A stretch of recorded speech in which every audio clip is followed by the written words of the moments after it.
Salut les petits curieux! Aujourd'hui j'ai une super expérience à vous montrer pour vous expliquer ce que c'est que la miscibilité. Ça vous tente? Allez c'est parti! Générique.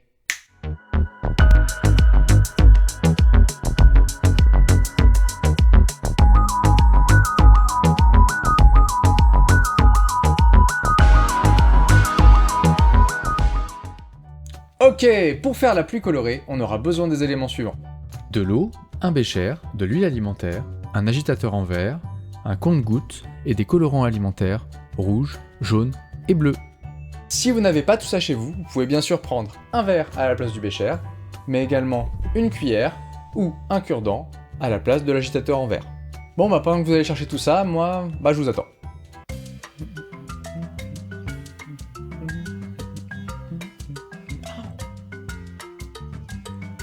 C'est bon, vous êtes prêts? Allez, on y va. Tout d'abord, versez de l'eau dans le bécher jusqu'aux 2/3 du récipient environ, ici à peu près 200 ml.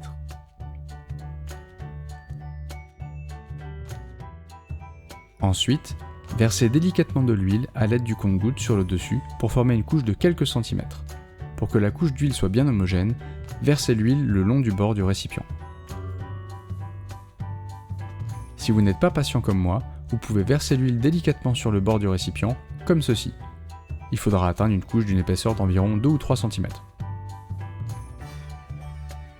Préparez vos colorants alimentaires et munissez-vous de l'agitateur en verre. Attention, voilà la partie un peu technique. Ajoutez quelques gouttes de colorant alimentaire et agitez légèrement à l'aide de l'agitateur uniquement la partie contenant l'huile et le colorant pour séparer les grosses gouttes de colorant en petites gouttes. Puis, recommencez l'opération avec les colorants que vous voulez.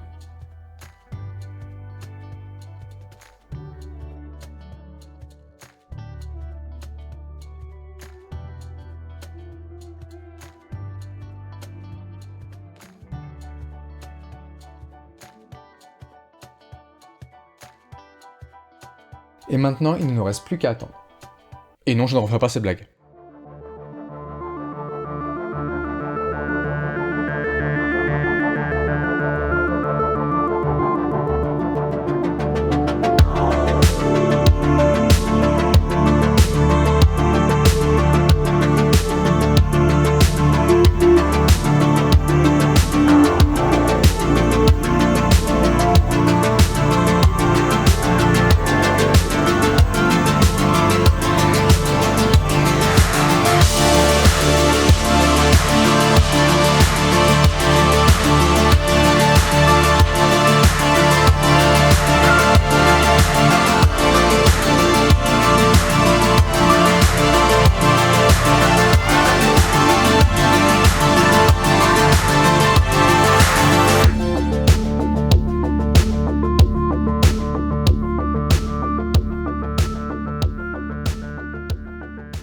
Bon, alors, c'est quoi la miscibilité? Quel est le rapport avec cette expérience?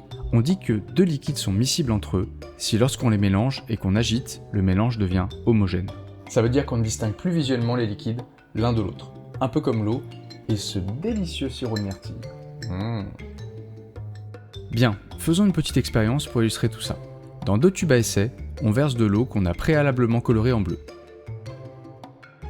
D'un côté, on verse de l'alcool ménager, coloré en rouge, et de l'autre, on verse de l'huile.